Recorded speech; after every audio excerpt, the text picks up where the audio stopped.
Akhirnya terjawab sudah pertanyaan-pertanyaan yang muncul dari episode 1 sampai episode 3 di episode 4 WandaVision kali ini. Tapi masih ada nih pertanyaan-pertanyaan dan easter eggs yang bakal kita bahas di video kali ini. So welcome to Breakdown Channel Universe, dan gak usah lama-lama lagi, bareng gue Rian langsung aja kita bahas beberapa topik dan teori di episode 4 WandaVision kali ini.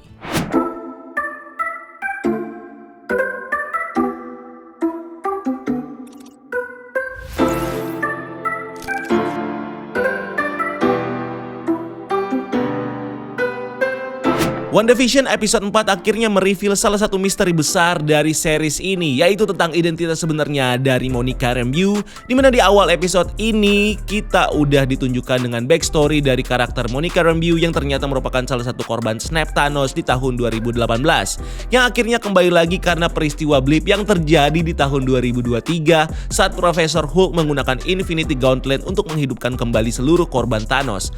Namun sayangnya saat dia kembali, dia akhirnya mendapatkan berita tragis dari dokter ibunya, yaitu Dr. Harley, yang memberitahu Monica kalau ibunya Maria Rambeau ternyata sudah meninggal karena penyakit kanker di tahun 2020 atau 3 tahun sebelum Monica berhasil hidup kembali. Di scene selanjutnya kita sendiri kemudian diperlihatkan dengan Monica yang ternyata adalah salah satu agen dari organisasi SWORD, sebuah organisasi yang fokus dalam bidang luar angkasa atau extraterrestrial, yang ternyata dibentuk salah satunya oleh ibu dari Monica, yaitu Maria Rambeau. Di mana organisasi ini kemungkinan besar didirikan oleh Maria Rambeau di tahun 1995 setelah dia berpisah dengan sahabatnya Carol Danvers atau Captain Marvel, dan tidak menutup kemungkinan kalau organisasi ini punya hubungan yang kuat dengan organisasi SHIELD yang dipimpin oleh Nick Fury, karena seperti yang kita tahu Maria adalah salah satu rekan dari Nick Fury saat dia dan Captain Marvel sedang dalam misi penyelamatan bangsa Skrull di pesawat quad jet milik Marvel. Monica yang sudah absen selama 5 tahun karena peristiwa snap akhirnya kembali lagi ke tempat kerjanya di organisasi SWORD, dimana di sana dia baru menyadari bahwa keanggotaannya sebagai agent SWORD sekarang sudah expired karena dia sudah menghilang selama 5 tahun. Monica kemudian bertemu dengan pimpinan organisasi SWORD yang sekarang yang bernama Tyler Hayward, yang kemudian mereveal kepada Monica kalau organisasi SWORD yang sekarang lebih berfokus kepada bidang pengembangan teknologi robotik, nanoteknologi, dan juga AI. Dimana ini sepertinya bisa terjadi karena pengaruh dari invasi Thanos yang akhirnya ngebuat organisasi SWORD yang sekarang tidak berfokus lagi dalam misi eksplorasi dan perlindungan bumi dari ancaman luar angkasa, melainkan lebih fokus dalam bidang pengembangan teknologi yang sepertinya adalah senjata atau sistem pertahanan. Ini dilakukan supaya mereka bisa mempunyai alat penangkal untuk mencegah invasi alien, sama seperti yang terjadi saat Thanos menginvasi bumi, yang secara nggak langsung tersirat dari perkataan Tyler kepada Monica yang menyebutkan kalau luar angkasa sekarang penuh dengan ancaman yang tidak terduga. Dimana Monica kemudian ngebales perkataan dari Tyler ini dengan bilang sama dia kalau luar angkasa penuh dengan ancaman dan juga sekutu. Dimana ancaman yang dimaksud adalah merefer kepada sosok Kree dan juga Thanos, dan sekutu yang dimaksud adalah Captain Marvel dan juga kaum Skrull. Singkat cerita, Monica kemudian ditugaskan oleh Tyler untuk melakukan investigasi di sebuah kota di New Jersey bernama Westview yang ternyata benar-benar ada. Hal ini sendiri dibuktikan saat Monica bertanya kepada polisi lokal Westview yang mengatakan pada Monica kalau mereka tidak percaya tentang kehadiran kota Westview dan malah mengaku kalau mereka berasal dari Eastview. Padahal jelas-jelas mereka datang dari kota Westview, bahkan sudah berdiri di sebuah papan jalan yang bertuliskan Westview, di mana di scene sebelumnya Monica sampai di kota itu dan sudah melihat jelas papan jalan lainnya yang mengarah ke kota Westview. Nah, ini tentunya membuat kita bertanya-tanya, kenapa para polisi Westview ini seolah menyangkal kehadiran kota Westview, padahal sudah jelas tertera di situ ada tulisan Westview dan mengatakan kalau kota itu tidak eksis. Dan salah satu jawaban logis yang mungkin bisa menjawab hal ini adalah karena mereka mengalami semacam amnesia setelah keluar dari realitas Wanda atau dari kota Westview. Dimana Wanda kemungkinan besar memang sengaja mengatur batas dari realitas ini dengan kemampuan untuk membuat orang menjadi amnesia dan melupakan segala hal tentang kota Westview, supaya realitas ini bisa tetap jadi rahasia dan tidak bocor kemana-mana meskipun banyak orang keluar masuk ke realitas ini. Sama seperti yang Wanda lakukan ketika dia mengontrol seluruh warga Westview sebagai karakter dari sitkom realitasnya, di mana Wanda membuat mereka menjadi lupa tentang identitas diri mereka sendiri dan menggantinya dengan identitas baru sesuai dengan peran-peran yang ada di sitkom buatan Wanda. Hal ini juga semakin diperkuat dengan perkataan Monica kepada Jimmy Woo, di mana Monica mengatakan kalau semua orang yang ada di luar kota Westview seolah mengalami semacam selektif amnesia, yang tentunya menjadi tanda kalau batas dari realitas Wanda ini benar-benar mampu untuk membuat orang yang keluar dari realitasnya menjadi lupa sama sekali dengan keberadaan kota Westview. Selain itu, ada kemungkinan juga kalau batas realitas ini juga disetting oleh Wanda untuk bisa menutup jejak keberadaan dari kota Westview dengan cara mengubah seluruh atribut benda yang bertuliskan Westview jadi kata lain yaitu Eastview seperti yang terlihat di tulisan mobil polisi itu. Dimana hal ini dilakukan oleh Wanda untuk membuat keberadaan dari kota Westview ini menjadi rahasia dan sulit untuk dilacak oleh orang-orang di luar. Yang ternyata terbukti efektif dan membuat kota ini menjadi kota hilang. Sama seperti yang dikatakan oleh Jimmy Woo kepada Monica kalau ini bukan kasus orang hilang, melainkan adalah kasus kota hilang. Berikutnya setelah gagal mendapatkan petunjuk dari polisi, Monica kemudian berusaha mendapatkan petunjuk lain dari kota ini dengan menggunakan medium drone yang kemudian malah menghilangkan dan akhirnya berubah menjadi mainan helikopter yang kita lihat di episode 2 series WandaVision dengan detail angka dan juga logo SWORD sama seperti drone milik Monica. Proses perubahan objek ini sebenarnya juga terjadi di scene-scene selanjutnya di episode ini, saat para agent SWORD berusaha masuk ke realitas Wanda lewat jalur pipa yang terhubung ke kota Westview. Dimana di sini itu kita bisa melihat baju hazmat atau anti radiasi yang dipakai oleh agent SWORD bernama Franklin secara tiba-tiba berubah menjadi baju peternak lebah lengkap dengan lebah-lebahnya yang berada di sekelilingnya dan tali pengikat yang mengamankan agent Franklin saat dia menyusuri terowongan yang kemudian berubah menjadi tali warna-warni.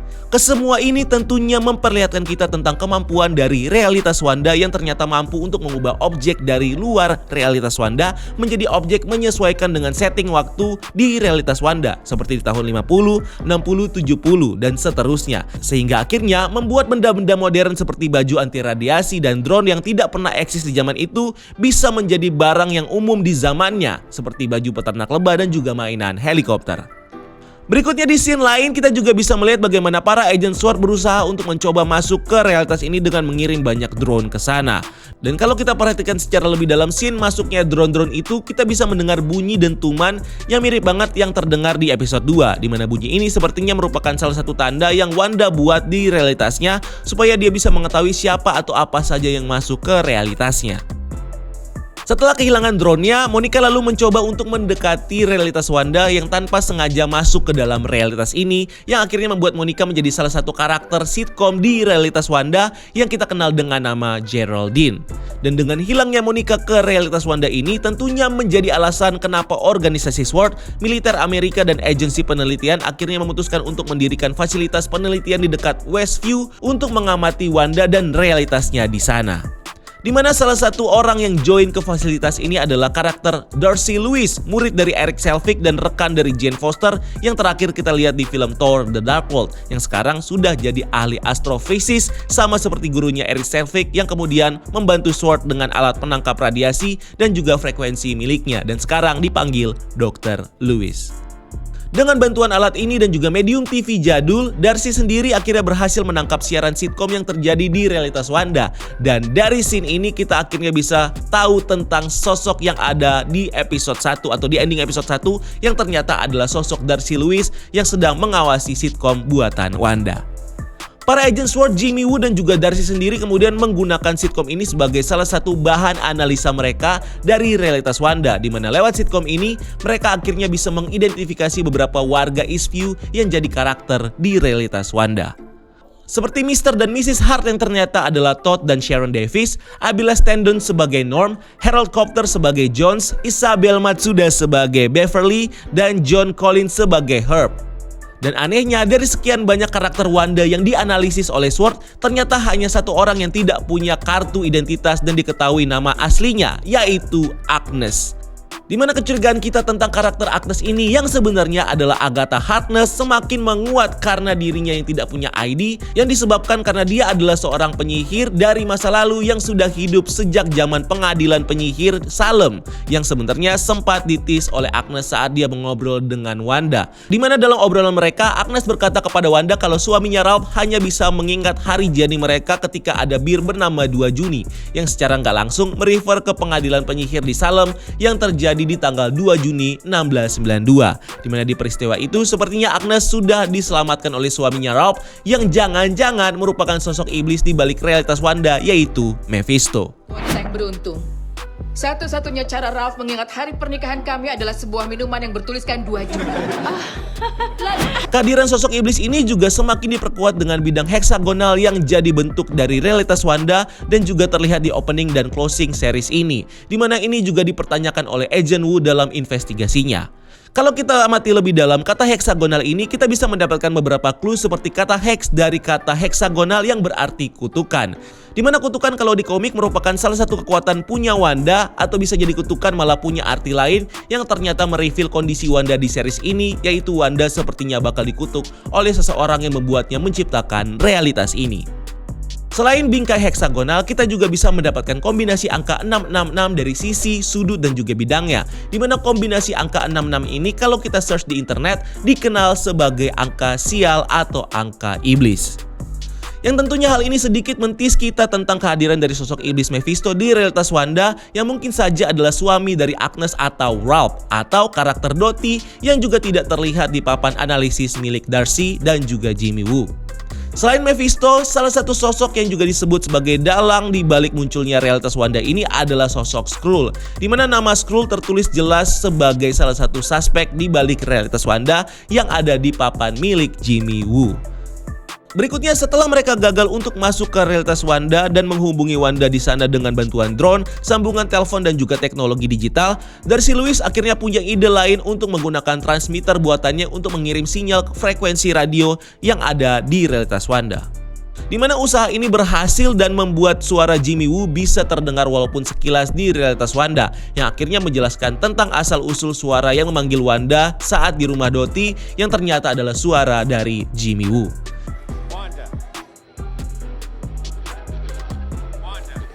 Who's doing the C, Wanda?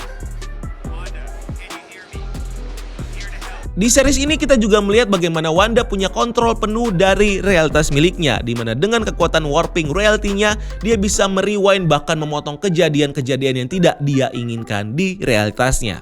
Seperti kejadian Vision yang ragu dengan realitas ini, Dottie yang curiga sama Wanda, masuknya Agent Sword dan juga Monica Rambeau yang ketahuan masuk ke realitas ini tanpa izin Wanda. Di mana hal ini tentunya dilakukan oleh Wanda supaya dia bisa menjalani kehidupannya dengan aman bersama Vision di realitas ini tanpa adanya ancaman sama sekali baik dari dalam maupun luar realitasnya. Di mana Wanda ternyata menggunakan kekuatan energi projectionnya untuk melempar keluar Monica dari realitasnya. Dan saat sadar, Monica sendiri sepertinya masih mengingat apa saja yang dialaminya selama di realitas Wanda dan mengetahui kalau Wanda adalah satu-satunya orang yang paling powerful dalam mengatur realitas ini. Lalu kalau dia ikut keluar dari realitas Wanda, pertanyaannya sekarang adalah kenapa dia tidak ikut amnesia seperti para polisi Westview yang kita lihat di scene sebelumnya? Dimana jawabannya mungkin saja adalah karena Monica keluar dari realitas Wanda dengan diselimuti oleh energi projection milik Wanda. Dimana energi ini sepertinya bakal menetralkan fungsi dari batas realitas Wanda untuk menciptakan efek amnesia pada setiap karakter yang keluar. Sehingga inilah yang membuat Monica akhirnya tidak terpengaruh oleh efek amnesia ini dan membuat Monica bisa mengingat setiap detail yang dialami selama hidup di dalam realitas Wanda. Tidak hanya itu, ending ini juga menyajikan kita adegan yang cukup creepy untuk dilihat, yaitu munculnya Vision versi mayat di realitas Wanda yang identik dengan kulit abu-abu dan juga Mind Stone yang terlepas dari dahinya yang diambil sama Thanos di Avengers Infinity War. Di mana Wanda sepertinya tanpa sengaja mengubah tampilan dari Vision ini karena traumanya yang dia alami di Avengers Infinity War. Setelah dia mengeluarkan Monica Rambeau dari realitasnya, di mana perkataan dari Monica Rambeau ini memicu dirinya untuk mengingat kembali hal-hal yang membuat dia trauma, salah satunya adalah kematian dari Vision. Nah, rasa trauma ini akhirnya membuat Wanda menjadi jahat, di mana ini masuk ke pertanyaan kita berikutnya, kenapa Wanda menjadi jahat? Hal ini dilatar belakangi dengan kejadian blip yang sebelumnya muncul di awal episode. Di mana kejadian blip ini punya efek tersendiri kepada Wanda karena saat dia kembali karena blip dan semua orang yang hilang kembali muncul, dia tidak menemukan Vision hidup lagi karena Vision memang bukan mati karena step Thanos, tapi dia mati karena Mind Stone-nya dia ambil sama Thanos. Hal ini kemudian membuat trauma tersendiri kepada Wanda karena dia melihat sekarang orang-orang berkumpul dengan orang-orang yang mereka sayangi dan keluarganya, sedangkan Wanda tidak bisa mendapatkan itu, terutama bertemu dengan Vision. Trauma ini akhirnya membuat Wanda mengambil langkah atau keputusan untuk membuat realitasnya sendiri supaya dia bisa hidup bahagia dengan Vision sama seperti orang lain. Dan saat realitas ini sudah jadi, dia nggak mau ada orang-orang yang mengganggu kebahagiaannya di sana. Karena mungkin pada saat dia kembali dari debu, dia merasa depresi karena sekarang dia tidak punya siapa-siapa lagi. Dan untuk itu dia bikin realitasnya sendiri dan menghidupkan orang-orang yang dia cintai, yaitu Vision. Dan apakah mungkin saudaranya Pietro juga akan dihidupkan lagi di realitas ini, mengingat Wanda punya full control atas realitasnya sendiri? Silahkan tulis di kolom komentar kalau kalian punya pemikiran yang sama. So itu dia pembahasan kita kali ini tentang WandaVision episode keempat. So like video ini dan juga share, dan jangan lupa untuk subscribe untuk konten-konten menarik lainnya. Follow juga akun sosial media kita lainnya untuk hal-hal yang tidak kalah seru, dan sampai ketemu di video selanjutnya. Gue Rian, keep exploring the universe.